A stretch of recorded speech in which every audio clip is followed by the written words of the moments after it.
Não, eu acho que não existe crime perfeito. Porque a gama de possibilidades que você tem que modificar é muito grande. Você não consegue gerenciar tudo isso aí para mudar a natureza, a causa jurídica da morte, como falei, de um homicídio para um suicídio ou para um acidente. Então, não existe crime perfeito. O que existe é a inadequação dos equipamentos e do profissional trabalhando nisso.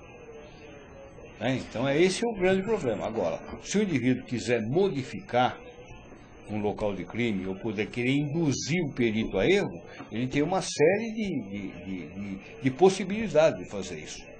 Mas nós temos que perceber o que realmente foi mexido por imprudência, imperícia, né? Ou que foi mexido dolosamente, né? Porque tem dois tipos, que é o que a gente sempre bate nisso aí, o problema da preservação do local do crime. Um caso que eu acho que a gente pode comentar, que foi amplamente divulgado aí, o caso do PC Farias. Aliás, não foi nem aqui em São Paulo, que é meio complicado até for dar uma opinião sobre um caso onde o senhor não esteve ou não teve acesso direto, mas esse caso também ficou emblemático, uma possível modificação. A perícia, nesse caso, para identificar a modificação, ela se baseia exclusivamente no aspecto técnico ou a um conjunto do aspecto técnico com as provas testemunhais e com as circunstâncias que envolviam a pessoa da vítima. Ou seja, cada crime pode-se dizer que o crime é uma coisa personalíssima da vítima? Seria do indiciado, então, né? Ou do indiciado, a relação do indiciado e da vítima. Porque a perícia é assim. Por exemplo, eu fazer comentário a respeito de um trabalho que foi feito, eu não tenho nem elementos para dizer isso, se foi feito ou não. Mas a perícia, para levar em consideração para que realmente ela foi feita, ela tem que se basear em elementos de ordem material. Porque se você misturar elementos de ordem material com informação, ou seja, com prova testemunhal, você estraga as duas. Então, porque juridicamente os operadores do direito discutem sempre qual é a rainha das provas, qual é a prova melhor, se é a prova técnica ou a prova pericial. Uns falam uma coisa, falam outra. E eu não tenho dúvida para mim. Pessoas mentem, fatos nunca. Então não tem opção. Se você mediu, pesou, esse resultado, qualquer um que faça vai dar o mesmo peso e a mesma medida. Agora, interrogatório, o cara a pessoa, por exemplo, que foi interrogada em qualquer circunstância, ele assina o inquérito na delegacia e depois ele nega. E aí, como é que você vai fazer para saber que realmente ele está negando porque ou ele está usando esse artifício para se livrar de uma condenação? Agora, a prova técnica não muda nunca, ela está lá. Eu posso fazer a prova, o senhor pode ir lá repetir a prova e dar o mesmo resultado. Se ela foi séria, dá sempre o mesmo resultado. É por isso que ela tem validade. Então, você faz todos os elementos de ordem material, técnicas, que você passível de serem medidas e pesadas, ou seja, avaliadas, do que uma informação que uma pessoa te dá. Agora, doutor Moraes, o próprio caso, desculpa, doutor, o próprio caso da Isabela Nardoni, inclusive nós vamos entrar nesse assunto daqui a pouco, mas o próprio caso da Isabela Nardoni falou-se muito em modificação da cena do crime, né? E o senhor, obviamente, com propriedade, o senhor vai poder dizer mais sobre isso, né? Aproveitando antes da gente entrar no caso da Isabela, citar o caso que aconteceu lá em Minas, do ex-goleiro, do goleiro Bruno, onde não se tem o corpo. Que subsídios, ou de que forma que a perícia, ou o senhor conduziria a perícia? Obviamente eu estou falando do caso pelo que se tem notícia, mais um caso em que não houve contato direto ou conhecimento direto, mas como se conduziria uma perícia onde não se tem o corpo, se tem o suposto local onde tem acontecido? Então, a polícia vai ter que se subsidiar de provas materiais. Então a gente viu a movimentação, todas as pessoas trabalhando no sentido de fundamentar todo esse episódio em provas materiais. Eu não sei até onde se chegou com tipos de provas materiais, a gente sabe de notícia de jornal, mas ficou sem a vítima, não tinha o cadáver, todos os indícios apontavam para que a moça havia morrido, mas ninguém prova.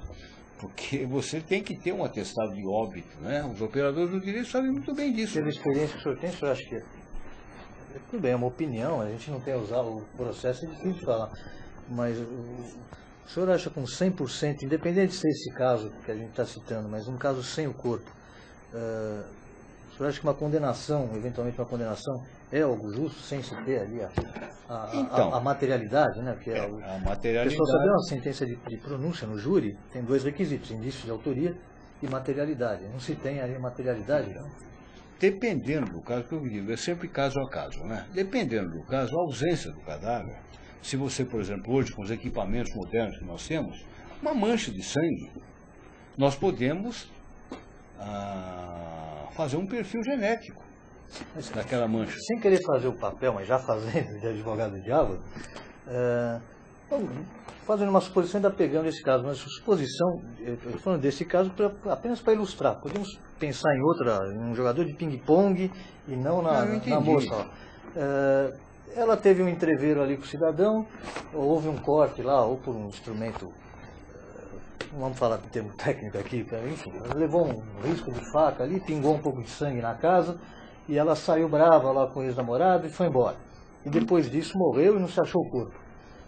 Ou sumiu, foi para outro país, etc. Os pingos de sangue ficaram ali na casa. Vai identificar ali, obviamente, sangue daquela pessoa. Só isso, acredito que não seja o suficiente. Claro que não. Porque você tem uma gota de sangue que foi minha, que estava lá, eu posso falar, não, eu molhei aqui, eu passei aqui, não estou negando que eu não estive aí. E a mesma história de você, por exemplo, ir na minha casa e levantar a minha impressão digital em casa. Não justifica, eu moro aqui, não pode ter mesmo. Agora o duro vai ser eu justificar a minha impressão digital na sua casa.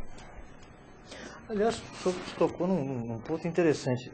É possível hoje, ou sempre foi possível, de uma digital colhida num local, se fazer um confronto com os arquivos do IRGD, não sei se é lá que se faz essa confrontação, identificar o autor?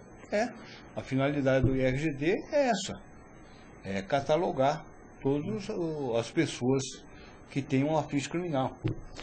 E a única polícia que, na realidade, faz esse levantamento de local é a gente. Nós coletamos as impressões digitais do local do crime. E em termos simples que eu digo, para a gente poder entender se é possível, como que são esses pontos da digital de identificação? Quer dizer, é impossível ter duas pessoas com as mesmas características digitais. Desde que o mundo é mundo.